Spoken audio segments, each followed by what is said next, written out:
부자 감세는 정상화하고 필요한 곳에 쓴다는 게 이번 세제 개편안의 핵심입니다. 윤석열 정부 때 깎았던 법인세와 증권거래세는 원래대로 되돌아갑니다. 주식 양도세를 내는 대주주 기준도 종목당 50억 원에서 10억 원으로 강화됩니다. 주식 투자자들이 기대했던 배당소득 분리과세는 예상보다 감세 범위가 축소됐습니다. 순이익의 40% 이상을 배당하거나 3년 평균보다 5% 이상 배당을 늘리는 기업엔 세금을 깎아주기로 했습니다. 코리아 디스카운트의 원인 중에 하나가 낮은 배당 성향이다. 이런 말씀을 주신 분들도 있기 때문에 배당을 늘리려고 하는. 이렇게 늘어나는 세금은 올해만 8조 1천억 원, 앞으로 5년 동안 35조 6천억 원에 달합니다.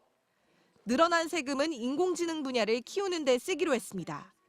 또 세계적인 인기를 끌고 있는 웹툰 콘텐츠 제작비와 영화와 드라마 제작비에도 세액공제가 확대됩니다. 민생 지원도 강화됩니다. 내년부턴 자녀가 많을수록 세제 혜택이 더 늘어납니다. 원래 300만 원이던 신용카드 소득공제 한도는 자녀 1명당 50만 원씩 추가로 늘어납니다. 6살 이하에게 주는 보육수당은 월 20만 원까지 비과세였는데 자녀 1명당 월 20만 원으로 확대됩니다. 또 9살 미만 초등학생 자녀의 예체능 학원비와 아르바이트로 소득이 100만 원이 넘는 대학생도 교육비 세액공제를 받을 수 있습니다. 경제 강국 도약과 민생 안정을 지원하는 한편 재정의 지속 가능성을 위해 약화된 세액 기반을 다지는 데 역점을 두었습니다. 정부는 대기업들의 경우 4조 1천억 원가량 세부담이 늘지만 서민과 중산층은 1천억 원 줄어든다고 설명했습니다. 이번 개편안은 국회 의결을 거쳐 최종 확정됩니다. MBC 뉴스 이혜선입니다. 현행 24%인 법인세 최고 세율이 2022년 수준인 25%로 1%포인트 인상됩니다.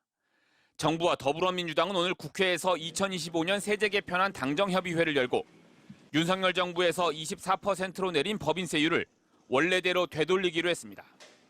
민주당은 법인세 인하가 기업 투자 확대로 직결되지 않는다는 것을 과거 정부에서 경험했다는 정부 측 설명이 있었다며 결정 배경을 밝혔습니다. 법인세 인하 효과가 없음에도 불구하고 정부가 인하를 했던 건데 윤석열 정권에서 그래서 이거를 다시 정상화시키는 거다. 그런 취지의 말을 정부에서. 윤석열 정부에서 대폭 완화됐던 대주주 기준도 현행 50억 원에서 10억 원으로 복구하는 방안이 추진됩니다. 현재는 상장 주식을 종목당 50억 원 이상 보유한 대주주에게만 주식 양도세가 부과되는데 앞으로는 종목당 10억 원어치만 보유해도 세금을 내도록 해 윤석열 정부가 추진했던 부자 감세를 정상화하겠다는 겁니다. 제 기억으로는 7조 5천억? 그 정도 되는 걸로 제가 기억이 나는데 정확한 숫자는 한번 자료를 다시 봐야 될 것 같은데. 7조 5천억? 다만 배당소득에 대한 세금 부담을 낮추는 배당소득 분리과세는 여당 내에서 거액 자산가들의 감세로 이어질 수 있다는 우려가 제기되면서 오늘 결론을 내지 못한 것으로 전해졌습니다. 이번에 논의된 세제 개편안은 모레 세제발전심의위원회 회의를 거쳐 공식 발표될 예정입니다. MBC 뉴스 이기주입니다. 이재명 대통령은 후보 시절부터 배당소득 세제 개편의 필요성을 여러 차례 강조해왔습니다. 배당소득에 매기는 세금을 줄여야 기업들은 배당을 늘리고 주주들에게도 이득이 된다는 겁니다.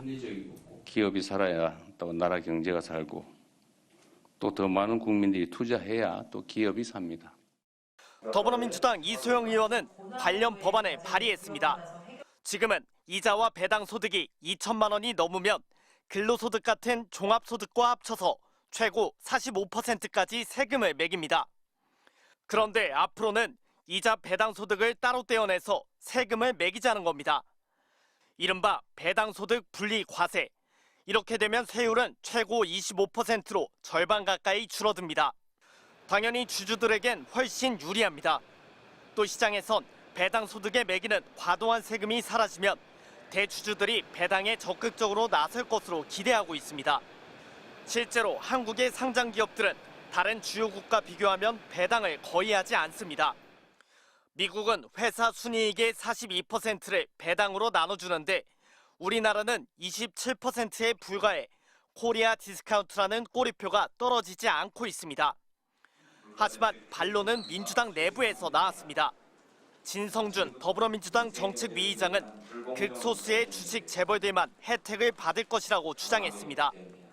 회사 경영에 참여하는 재벌은 월급 등으로 이미 이득을 챙기고 있고 배당세를 깎아준다고 해서 굳이 주주 배당을 늘릴 이유가 없다는 겁니다. 결국 원래 목적이었던 배당은 늘지 않고 부자 감세만 될 수 있다는 우려가 나옵니다.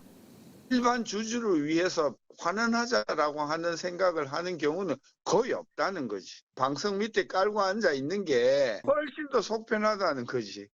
배당소득 과세를 어떻게 할지 정부는 조만간 세부안을 발표할 계획입니다. MBC 뉴스 윤수환입니다.